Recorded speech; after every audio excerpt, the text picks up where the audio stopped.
अस्य श्रीचण्डीकवचस्य ब्रह्मा ऋषिः अनुष्टुप् छन्दः चामुण्डा देवता अङ्गन्यासोक्तमातरो बीजम् दिग्बन्धदेवतास्तत्त्वम् श्रीजगदम्बा प्रीत्यर्थे देव्याः कवचपाठे विनियोगः। ॐ नमश्चण्डिकायै। मार्कण्डेय उवाच ॐ यद्गुह्यं परमं लोके सर्वरक्षाकरं नृणां यन्न कस्यचिदाख्यातं तन्मे ब्रूहि पितामह। ॐ ब्रह्मोवाच अस्ति गुह्यतमं विप्र सर्वभूतोपकारकं देव्यास्तु कवचं पुण्यं तच्छृणुष्व महामुने। प्रथमं शैलपुत्री च द्वितीयं ब्रह्मचारिणी तृतीयं चन्द्रघण्टेति कूष्माण्डेति चतुर्थकं पञ्चमं स्कन्धमातेति षष्ठं कात्यायनीति च सप्तमं कालरात्रीति महागौरीति चाष्टमं नवमं सिद्धिदात्री च नवदुर्गाः प्रकीर्तिताः। उक्तान्येतानि नामानि ब्रह्मणैव महात्मना अग्निना दह्यमानस्तु शत्रुमध्ये गतो रणे विषमे दुर्गमे चैव भयार्ताः शरणं गताः न तेषां जायते किञ्चित् शुभं रणसङ्कटे नापदं तस्य पश्यामि शोकदुःखभयं नहि यैस्तु भक्त्या स्मृता नूनं तेषां वृद्धिः प्रजायते ये त्वां स्मरन्ति देवेशि रक्षसे तान्न संशयः प्रेतसंस्था तु चामुण्डा वाराही महिषासना ऐन्द्री गजसमारूढा वैष्णवी गरुडासना माहेश्वरी वृषारूढा कौमारी शिखिवाहना लक्ष्मीः पद्मासना देवी पद्महस्ता हरिप्रिया श्वेतरूपधरा देवी ईश्वरी वृषवाहना ब्राह्मी हंससमारूढा सर्वाभरणभूषिता इत्येता मातरः सर्वाः सर्वयोगसमन्विताः नानाभरणशोभाढ्या नानारत्नोपशोभिताः दृश्यन्ते रथमारूढा देव्यः क्रोधसमाकुलाः शङ्खं चक्रं गदां शक्तिं फलं च मुसलायुधं खेटकं तोमरं चैव परशुं पाशमेव च कुन्तायुधं त्रिशूलं च शार्ङ्गमायुधमुत्तमं दैत्यानां देहनाशाय भक्तानामभयाय च धारयन्त्यायुधानीत्थं देवानां च हिताय वै नमस्तेस्तु महारौद्रे महाघोरपराक्रमे महाबले महोत्साहे महाभयविनाशिनी त्राहि मां देवि दुष्प्रेक्ष्ये शत्रूणां भयवर्धिनी प्राच्यां रक्षतु मामैन्द्री आग्नेयामग्निदेवता दक्षिणेवतु वाराही नैऋत्यां खड्गधारिणी प्रतीच्यां वारुणी रक्षेत् वायव्यां मृगवाहिनी उदेच्यां पात कौमारी ऐशान्यां शूलधारिणी ऊर्ध्वं ब्रह्माणि मे रक्षेद् हस्ताद् वैष्णवी तथा एवं दश दिशो रक्षेत् चामुण्डा शववाहना जया मे जाग्रतः पातु विजया पातु पृष्ठतः अजिता वामपार्श्वे तु दक्षिणे चापराजिता शिखामुद्योतिनी रक्षेत् तुमामूर्धनि व्यवस्थिता मालाधरी ललाटे च भ्रुवौ रक्षेद् यशस्विनी त्रिनेत्रा च भ्रुवोर्मध्ये यमघण्टा च नासिके शङ्खिनी चक्षुषोर्मध्ये श्रोत्रयोर्द्वारवासिनी कपोलौ कालिका रक्षेत् कर्णमूले तु शाङ्करे नासिकायां सुगन्धा च उत्तरोष्ठे च चर्चिका अधरे चामृतकला जिह्वायां च सरस्वती ॐ दन्तां रक्षतु कौमारी कण्ठदेशे तु चण्डिका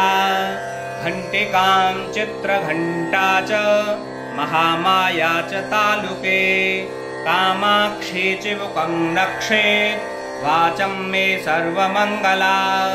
ग्रीवायां भद्रकाली च पृष्ठवंशे धनुर्धरे नीलग्रीवा वहि कण्ठे नलिकां नलकूवरे स्कन्धयो खड्गिनी रक्षेत् बाहू मे वज्रधारिणी हस्तयोर्दण्डिनी रक्षेत् दम्बिका चाङ्गुलीषु च नखाञ्छूलेश्वरी रक्षेत् कुक्षौ रक्षेत् कुलेश्वरी स्तनौ रक्षेन्महादेवी मनः शोकविनाशिनी हृदये ललिता देवी उदरे शूलधारिणी नाभौ च कामिनी रक्षेत् गुह्यं गुह्येश्वरी तथा पूतना कामिका मेढुं गुदे महिषवाहिनी कट्यां भगवती रक्षेत् जानुनी विन्ध्यवासिनी जङ्घे महाबला रक्षेत् सर्वकामप्रदायिनी गुल्फयोर्नारसिंही च पादपृष्ठे तु तैजसी पादाङ्गुलीषु श्रीरक्षेत् पादाधस्तलवासिनी नखान्तंष्ट्राकराली च केशांश्चैवोर्ध्वकेशिनी रोमकूपेषु कौवेरी त्वचं वागीश्वरी तथा